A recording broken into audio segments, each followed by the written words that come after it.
నమస్తే welcome to four sights TV.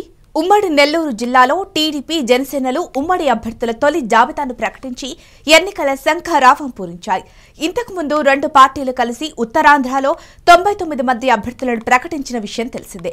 TDP senior నాయకుల పేర్లు తొలి జాబితాలో లేకపోయినప్పటికీ వారు పోటీ చేయాల్సిన నియోజకవర్గాలను ఇంకా పరిగణలోకి తీసుకోలేదు.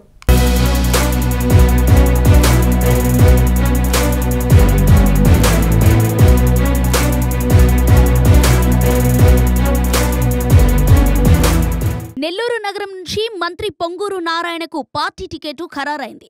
రూరల్ నుంచి కోటంరెడ్డి శ్రీధర్ రెడ్డి అనూహ్య పరిస్థితులలో వైసీపీని వీడి మూడోసారి టీడీపీ అభ్యర్థిగా ప్రజల ముందుకు వెళ్లనున్నారు. హ్యాట్రిక్ విజయం వరిస్తుందన్న ధీమాను వ్యక్తం చేస్తున్నప్పటికీ బలమైన పోటీని ఎదుర్కోక తప్పదన్నది సత్యం. నూతనంగా కావలి నుంచి కావ్య కృష్ణారెడ్డి అసెంబ్లీ ఎన్నికల బరిలో దిగటానికి టీడీపీ అభ్యర్థిత్వం ఖరారైంది. పోటీకి కొత్త అయినప్పటికీ ప్రజాక్షేత్రంలో పరిచయం ఉన్న వ్యక్తి కావటంతో తనకున్న అవకాశాన్ని పరీక్షించుకోనున్నారు.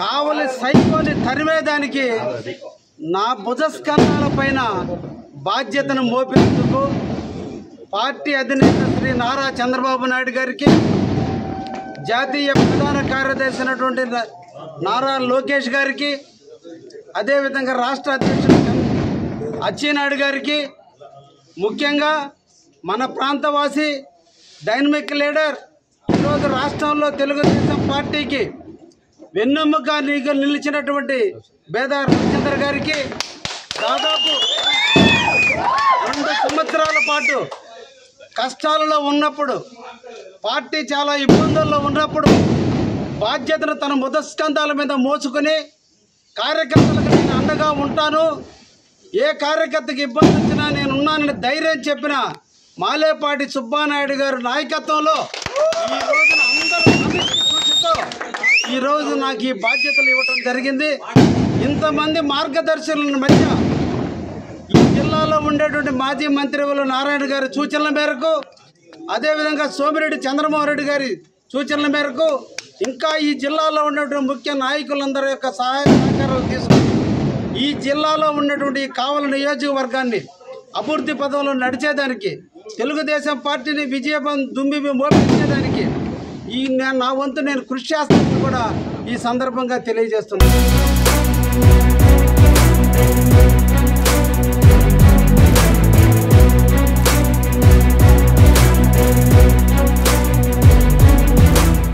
ఉమ్మడి నెల్లూరు జిల్లా గూడూరు నియోజకవర్గంలో పాసిం సునీల్ కుమార్ కు పార్టీ టికెట్ కేటాయించి టీడీపీ జనసేనలో గెలుపు అవకాశాలను పెంచుకున్నట్లయింది. వైసీపీ నుంచి ఎవరు పోటీలో ఉన్నా కొత్తవారు కావటంతో పార్టీపైనే వారు ఆధారపడాల్సి ఉంటుంది. సూళ్లూరుపేట టీడీపీ టికెట్ నెలవల సుబ్రహం కుమార్తె డాక్టర్ విజయమ్మకు ఇవ్వటంపై ఆసక్తికరమైన చర్చలు సాగుతున్నాయి. ఆమె రాజకీయ అరంగేట్రంలో ఎంతవరకు సఫలీకృతులు అవుతారనేది వేచి చూడాల్సిందే.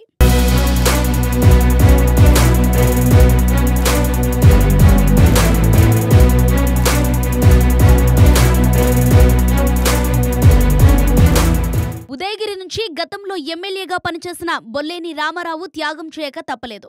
టీడీపీకి నియోజకవర్గ ఇన్ఛార్జిగా బాధ్యతలను మోస్తున్న రామారావు అభ్యర్థిత్వాన్ని క్యాడర్ పరిపూర్ణంగా ఆమోదించలేదు. పార్టీ కూడా క్యాడర్ నిర్ణయానికి అనుగుణంగా కాకర్లకు సీటు కేటాయించారు. ఉదయగిరి రాజకీయాలలో కాకర్ల నూతన అభ్యర్థులను విజయం సిద్ధిస్తోందన్న నియోజకవర్గ సెంటిమెంట్కు కాకర్లను ఏ మేరకు నిజం చేస్తారో చూడాలి.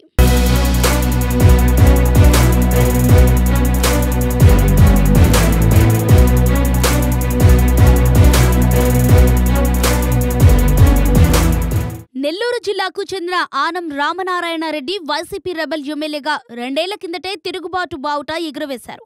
మంత్రి అనిల్ కుమార్ యాదవ్ ఆధిపత్యాన్ని నిలదీశారు. అధిష్టానం ముందు ధైర్యంగా తన అభిప్రాయాన్ని వెల్లడించారు. ఆయా పరిస్థితుల నేపథ్యంలో పార్టీకి దూరమై టీడీపీ పక్షం వహించారు. ఇదే మార్గంలో నెల్లూరు రూరల్ ఎమ్మెల్యే కోటంరెడ్డి శ్రీధర్ రెడ్డి అనూహ్యంగా పార్టీని వీడారు.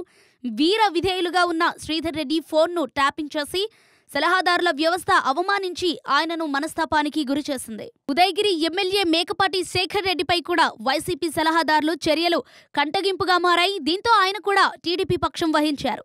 అయినప్పటికీ ఉదయగిరి నుంచి శేఖర్ రెడ్డికి టీడీపీ సీటు లభించలేదు. ఆ నియోజకవర్గంలో ఎంతకాలం నుంచో టీడీపీ నుంచి ఆశావహులుగా ఉన్న కాకర్ల సురేష్ కు ఎన్నికల బరిలో తన సత్తాను నిరూపించుకునే అవకాశం కల్పించారు. వీరికి వైసీపీ నగదు బదిలీ ప్రభావాన్ని ఛేదించే శక్తులు ఉన్నాయా అనేది వేచి చూడాలి.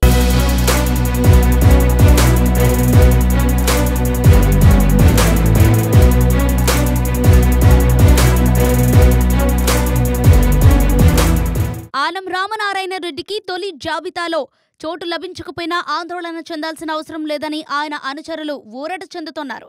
రామనారాయణ రెడ్డికి పోటీ చేసేందుకు అవకాశమున్న ఆత్మకూరు, వెంకటగిరి నియోజకవర్గాలను తొలి జాబితాలో చేర్చలేదు. ఆనం అభీష్టం మేరకు నిర్ణయం ఉంటోందన్న ఆశాభావాన్ని వారు వ్యక్తం చేశారు. ఆనం రామనారాయణ రెడ్డి ఫోన్లో 4 సైడ్స్ టీవీ నెల్లూరు ప్రతినిధితో మాట్లాడగా టీడీపీ, జనసేన ఉమ్మడి జాబితా సమర్థులైన అభ్యర్థులను పోటీకి ఎంపిక చేశారన్నారు.